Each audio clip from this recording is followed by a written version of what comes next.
Adverb clause of purpose বা adverb clause of effect, এই দুটো ক্লজ, একটা হচ্ছে purpose clause, finite purpose clause, আর একটা হচ্ছে কি এফেক্ট, ফাইনাইট এফেক্ট ক্লজ আর রেজাল্ট ক্লজ। এই ক্লজ দুটোকে উঠিয়ে দেব, দিয়ে সিম্পল সেন্টেন্সে করব। How is it possible for us to convert a sentence based on purpose clause into a simple sentence? Purpose clause দিয়ে যেটা তৈরি হয়েছে কমপ্লেক্স সেন্টেন্স, সেটাকে আমরা কি করে সিম্পল সেন্টেন্সে আনবো, এইটা এখন আলোচনা করা দরকার। আমরা দেখি আগে প্রথমে আমরা পারপাস ক্লজটাকে নিয়ে আলোচনা করি। তাহলে let's discuss about how to convert a complex sentence based on purpose clause into a simple sentence. তাহলে দেখো, এখন পারপাস ক্লজ একটা নিতে হবে। যদি দেখো পারপাস ক্লজটা ফাইনাইট পারপাস ক্লজে একটা মেইন ক্লজ ডিপেন্ডেন্ট ক্লজ থাকবে। যদি মেইন ক্লজের সাবজেক্ট আর ডিপেন্ডেন্ট ক্লজের সাবজেক্ট যদি একই হয়, তাহলে আমরা টু ইনফিনিটিভটাকে প্রয়োগ করে সিম্পল সেন্টেন্সে নিয়ে আসব।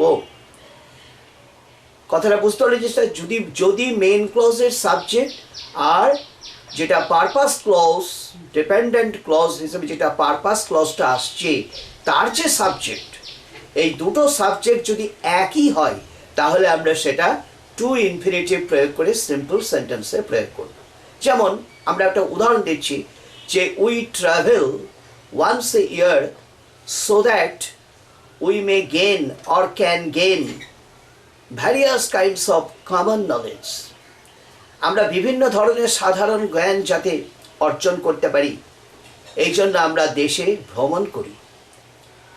So that we may gain or we can gain common knowledge. Common knowledge এইটা হচ্ছে কি পারপাস ক্লজ দিয়ে কমপ্লেক্স সেন্টেন্স তৈরি হয়েছে। কীরকম? উই ট্রাভেল মেন ক্লজ, আর so that we can gain common knowledge, this is purpose clause, adverb clause of purpose. এখানে দেখো সাবজেক্ট, মেইন ক্লজের সাবজেক্ট কি? উই ট্রাভেল, আমরা ভ্রমণ করি, সাবজেক্ট হচ্ছে উই। আর ডিপেন্ডেন্ট ক্লজ যেটা পারপাস ক্লজ, তার সাবজেক্ট কোনটা? উই। তাহলে একই সাবজেক্ট, যদি একই সাবজেক্ট হয়, তাহলে আমরা টু ইনফিনিটিভটাকে প্রয়োগ করে আমরা সিম্পল সেন্টেন্সে নিয়ে আসব। আমরা তখন বলবো কি যে we travel to gain common knowledge, we travel to gain common knowledge, তাই না? আমরা আরও বলতে পারি, যেমন ধরো we walk in the morning daily so that we may or can develop our health. This is complex sentence, তাই না? এটা পারপাস ক্লজ দিয়ে finite clause, finite purpose clause, এটা কমপ্লেক্স সেন্টেন্স। নাও ডিপেন্ডেন্ট ক্লজটাকে আমাকে উঠাতে হবে। How is it possible? আমরা বলতে পারি কি বললাম যে we walk in the morning daily so that we can develop our health or we may develop our health. আমরা সেখানে বলতে পারি সিম্পল সেন্টেন্সে কি যে we walk in the morning daily to develop our health. To develop, এই যে to হচ্ছে infinitive, to plus base form of the main verb develop, to develop our health. This is the suitable grammatical device which we can apply to form a simple sentence from complex sentence. যে complex সেন্টেন্সটা finite purpose ক্লজের উপর based হয়েছে, সেই সেন্টেন্সটাকে আমরা simple সেন্টেন্সে নিয়ে আসবো two infinitive প্রয়োগ করে। কথাটা বুঝতে পারলে জিনিসটা? We eat so that we may live, আমরা খাই যাতে আমরা বাঁচতে পারি। We eat, this is main clause, subject we. So that we may live, this is dependent clause, subject we. একই subject, same subject, so we can say we eat to live. This is simple sentence. ধরো main ক্লজের subject আর dependent ক্লজের subject যদি আলাদা আলাদা হয়, তাহলে সেক্ষেত্রে আমরা কি করতে পারি সিম্পল সেন্টেন্সে তৈরি করার সময়? যেমন ধরো একটা উদাহরণ দিয়ে বলছি যে we have opened the door so that he can enter in the room. Main clause কোনটা? We have opened the door, subject we. আর ডিপেন্ডেন্ট ক্লজ কোনটা? So that he can enter in the room, he can enter in the room. This is dependent clause, এর সাবজেক্ট হচ্ছে he. তাহলে main ক্লজের subject হচ্ছে কি? I have opened the door so that he can enter in the room. তাহলে main ক্লজের subject I আর ডিপেন্ডেন্ট ক্লজের সাবজেক্ট হি। তাহলে I আর হি এই দুটো হচ্ছে আলাদা আলাদা subject. I have opened the door so that he can enter in the room. তাহলে সেক্ষেত্রে আমরা কি করে সিম্পল সেন্টেন্সটা করব? তখন সেটা ফর কনস্ট্রাকশনের উপর আমরা ডিপেন্ড করব। কি করে করব? যেমন ধরো বলছি যে I have opened the door for him to enter in the room. For plus object plus to plus base form of the main verb plus rest part of the clause. এরকম ভাবে আমরা অ্যাপ্লাই করব। This grammatical device should be followed in order to convert into simple sentence from complex sentence, which is based on purpose clause. তাহলে I have opened the door so that he can enter in the room. I have opened the door for him to enter in the room. এইভাবে আমরা বলতে পারি। কথাটা বুঝতে পারি জিনিসটা? যেমন I have purchased some fruits from the market so that he can eat, যাতে সে খেতে পারে। তাহলে I have purchased some fruits from the market for him to eat. এইভাবে আমরা বলতে পারি ফর কনস্ট্রাকশন দিয়ে। This is the construction. কথাটা বুঝতে পেরেছো? This is the grammatical device for construction. এইটাকেই আমরা অ্যাপ্লাই করে কমপ্লেক্স সেন্টেন্স থেকে সিম্পল সেন্টেন্সে নিয়ে আসতে পারি, যদি কমপ্লেক্স সেন্টেন্সটা পারপাস ক্লজের উপর বেসড হয়। আবার সুন্দর একটা উদাহরণ ইনফরম্যালি বলা যেতে পারে যে I opened the window so that the wind could play in the room. আমি জানলাটা আমি খুলেছিলাম যাতে বাতাস ঘরে খেলতে পারে। I opened the window so that the wind could play in the room. তাহলে কি হবে? I opened the window for the wind to play in the room. দেখো এখানে মেইন ক্লজের সাবজেক্ট হচ্ছে I আর ডিপেন্ডেন্ট ক্লজের সাবজেক্ট হচ্ছে the wind. তাহলে দুটো ভিন্ন সাবজেক্ট, টু ডিফারেন্ট সাবজেক্টস। সুতরাং আমরা we have to depend on for construction. কথাটা বুঝতে পারলে জিনিসটা? For construction. তাহলে কি হবে? যে I have opened the window. I have opened the window for the wind to play in the room. I have opened the window for the wind to play in the room. এটা আমরা বলতে পারি। আবার আরেকটা ভাবেও বলা যায় I have opened the window to let the wind play. Let কে প্রয়োগ করেও আমরা বলতে পারি I have opened the window to let the wind play in the room. বাতাসকে ঘরের মধ্যে খেলতে দিতে, বাতাসকে ঘরের মধ্যে খেলতে দিতে আমি জানলাটা খুলেছিলাম। I opened the window so that the wind could play in the room. I opened the window for the wind to play in the room. অথবা আমরা বলতে পারি I opened the window to let the wind play in the room. This is simple sentence. I stood aside so that the girl could get in the room. I stood aside, আমি এক পাশে সরে দাঁড়ালাম, so that the girl could get in the room. তাহলে I হচ্ছে main ক্লজের subject আর girl হচ্ছে dependent ক্লজের সাবজেক্ট। সুতরাং এক্ষেত্রে আমরা সিম্পল সেন্টেন্সে নিয়ে আসতে গেলে আমরা এইভাবে বলবো I stood aside for the girl to get in the room. I stood aside for the girl to get in the room. কেমন?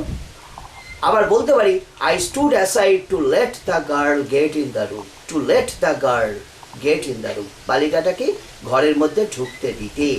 কথাটা বুঝতে পারলে জিনিসটা? হ্যাঁ? I gave him the newspaper so that he could read it during travel.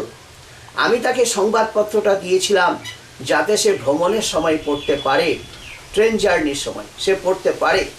During train journey I gave him the newspaper so that he could read it during train journey. তাহলে কি করে বলবো আমরা?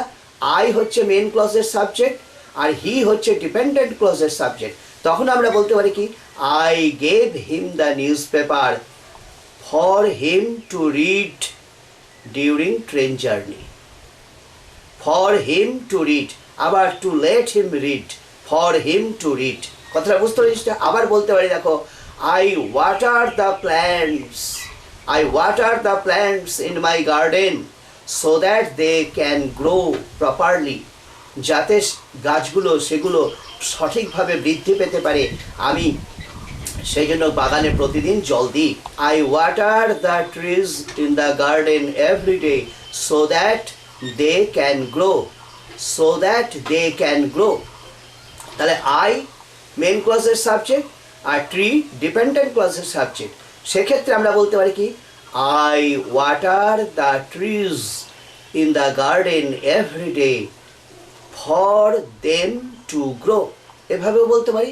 আবার to let the trees grow, এভাবেও বলতে পারি। I water the trees in the garden every day to let them grow properly, to let them grow properly, বা for the trees to grow properly, বা I water the trees in the garden for their proper growth, for their proper growth, এটাও আমরা apply করতে পারি। তবে এগুলো হচ্ছে নিজস্বতা প্রয়োগ করতে হবে। কিন্তু আমি গ্রামাটিক্যাল ডিভাইস যেটা হচ্ছে ফর কনস্ট্রাকশনটা যদি দুটো ভিন্ন ভিন্ন সাবজেক্ট হয় সেখানে তোমরা অ্যাপ্লাই করতে পারো।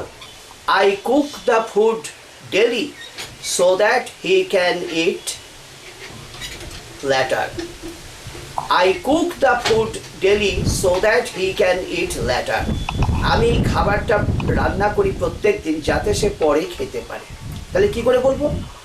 মেন ক্লজের সাবজেক্ট কোনটা? I, I cook the food daily so that, যাতে হি ক্যান ইট, হিটা হচ্ছে ডিপেন্ডেন্ট ক্লজের সাবজেক্ট। তাহলে আমরা সিম্পল সেন্টেন্সে নিয়ে যাওয়ার সময় বলতে পারি কি, I cook the food daily for him to eat later, আমরা বলতে পারি। The teacher explained the paragraph easily so that all the students could understand. এখানে দেখো, I explained the teacher explained the paragraph easily. শিক্ষক মহাশয় ব্যাখ্যা করেছিলেন প্যারাগ্রাফটাকে সহজেই, যাতে সমস্ত ছাত্ররা বুঝতে পারে। মেইন ক্লজের সাবজেক্ট কোনটা? শিক্ষক মহাশয়, দ্য টিচার। আর ডিপেন্ডেন্ট ক্লজের সাবজেক্ট কোনটা? All the students, all students. তাহলে the teacher explained the paragraph easily so that all the students could understand, যাতে সমস্ত ছাত্ররা বুঝতে পারে। তাহলে দুটো ভিন্ন ভিন্ন সাবজেক্ট, মেইন ক্লজের সাবজেক্ট টিচার, ডিপেন্ডেন্ট ক্লজের সাবজেক্ট অল স্টুডেন্টস। তাহলে আমরা এটাকে সিম্পল সেন্টেন্সে পরিণত করতে চাই। How is it possible? তখন আমরা বলবো, the teacher explained the paragraph easily for all students to understand, সমস্ত ছাত্রদের বোঝার জন্য। আবার দেখো, আমরা বলতে পারি, we study seriously so that we can may learn. ক্যানও দিতে পারি, মেও দিতে পারি। We study seriously, main clause, উইটা হচ্ছে subject, so that subordinating conjunction, we can learn or we may learn, we can learn. তাহলে উইটা হচ্ছে সাবজেক্ট ডিপেন্ডেন্ট ক্লজে, আবার মেইন ক্লজেরও সাবজেক্ট কিন্তু উই ছিল, তাহলে এখানে সেম সাবজেক্ট। সুতরাং এখানে ফর কনস্ট্রাকশনটা আমরা দেব না, আমরা জাস্ট টু ইনফিনিটিভটাকে প্রয়োগ করব।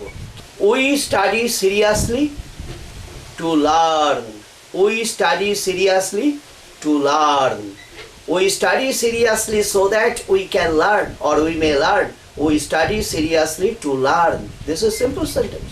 কেমন? তাহলে এইভাবে আমরা দেখলাম যে সমস্ত কমপ্লেক্স সেন্টেন্সগুলো অ্যাডভার্ব ক্লজ অফ পারপাসের উপর বেসড হয়েছে, সেই কমপ্লেক্স সেন্টেন্সটাকেই আমরা সিম্পল সেন্টেন্সে যদি নিয়ে যাই, তাহলে আমরা দুরকম পদ্ধতি প্রয়োগ করতে পারি।